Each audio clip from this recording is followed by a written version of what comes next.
আমি যেটা বলতেছি বর্তমান যুগের যে পরিস্থিতি, কোয়ান্টাম মানে এটা ইসরায়েল। পার্বত্য বান্দরবানের হরিত উপত্যকায় যেন এক টুকরো স্বর্গ। লামা পাহাড় প্রকৃতির কোলে গড়ে ওঠা শান্ত এক জনপদ, কিন্তু এই আপাতত শান্তির আড়ালে চাপা পড়ে আছে দীর্ঘশ্বাস আর বঞ্চনার এক করুণ কাহিনী। কোয়ান্টাম ফাউন্ডেশন নামক তথাকথিত সমাজসেবামূলক প্রতিষ্ঠানের ছত্রছায়ায় কয়েক দশক ধরে স্থানীয় মানুষের উপর চলছে ভূমিদস্যুতা, অত্যাচার আর নির্যাতনের এক নীরব অধ্যায়। আজ আমরা শুনবো সেসব মানুষদের কথা, যাদের ভিটেমাটি কেড়ে নিয়ে তাদের জীবনকে কোয়ান্টাম ফাউন্ডেশন তথা মহাজাতক ঠেলে দিয়েছে এক অনিশ্চিত ভবিষ্যতের দিকে। এটি কোয়ান্টাম ফাউন্ডেশনের বিরুদ্ধে স্থানীয়দের তোলা অভিযোগের এক মর্মস্পর্শী দলিল। 32 বছর ধরে আছি। কোয়ান্টাম পেটুন যেখানে আসছে, যেখানে সে আসছে এই জায়গায় 3 জন আইছে, আনোয়ার আইছে, ফোরকান আইছে, গুরুজ আইছে। আমরা আমার ঘরেই রাখতো। সেদিন রহিমা বেগম সাহায্যের হাত বাড়িয়ে দিয়েছিলেন, কিন্তু সময়ের সাথে সাথে সেই সাহায্যের প্রতিদান তিনি কি পেয়েছেন? দেন শেষকালে আমি তো এই জায়গায় রইয়া কাম কাজ করে আমি কিছু 4.5 একর জায়গা কিনছিলাম।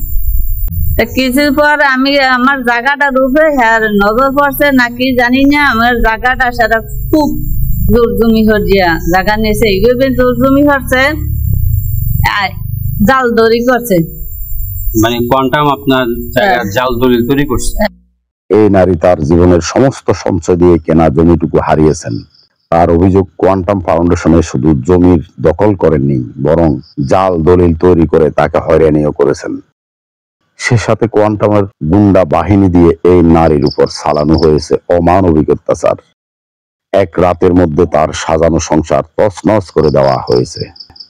একদিন আমি ওই জায়গায়, আমার জায়গায় আমি ঘর একটা বানছি, এটার মধ্যে কি করলো, আমার দ্বারে হেরা কমলো 100 রান্তা চুরি হয়ে গেছে। কোয়ান্টামের লোকজন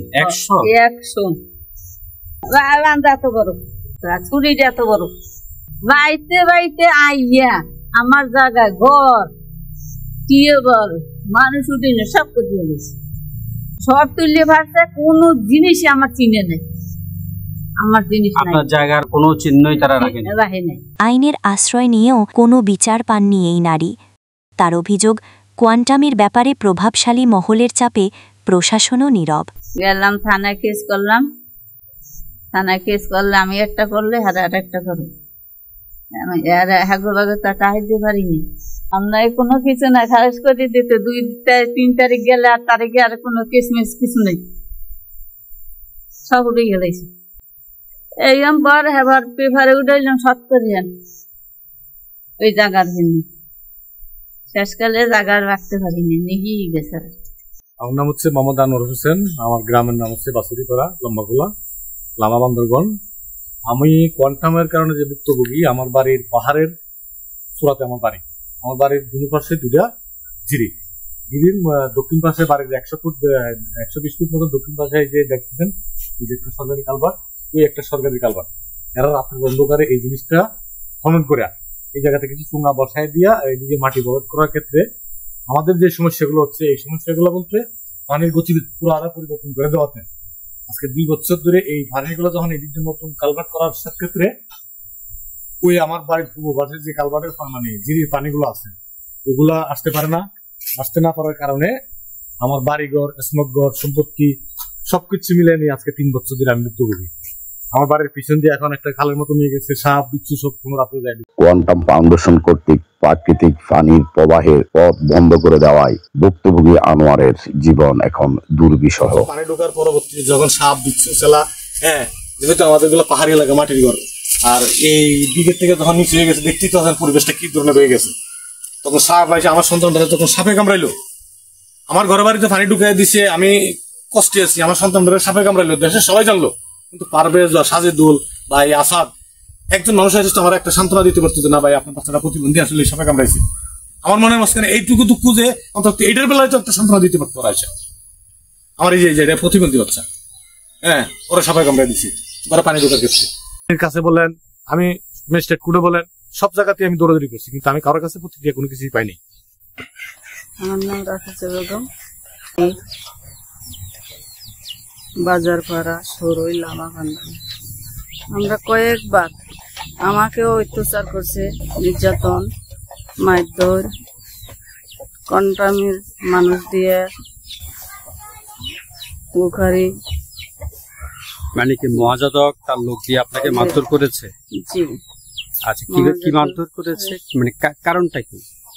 বাবার জায়গা তো ক্লিয়ার করছে, আমি যে বাধা দিয়েছি তারা এসে আমাকে ধরে মায়েরা মেরেছে। মেরে ঘরে করে যাওয়ার পরে আমার মুখে দায়ের বাড়ি, আমার বুকে ও পেটে ব্যথা দেয়, পেটের উপরও বসে যায় ওদের মানুষ।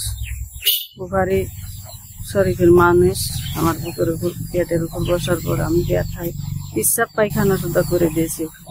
এই কোয়ান্টাম ফাউন্ডেশনের বিরুদ্ধে অভিযোগ শুধু মারধরের নয়, চিকিৎসা সেবার অধিকার থেকেও বঞ্চিত করার অভিযোগ রয়েছে।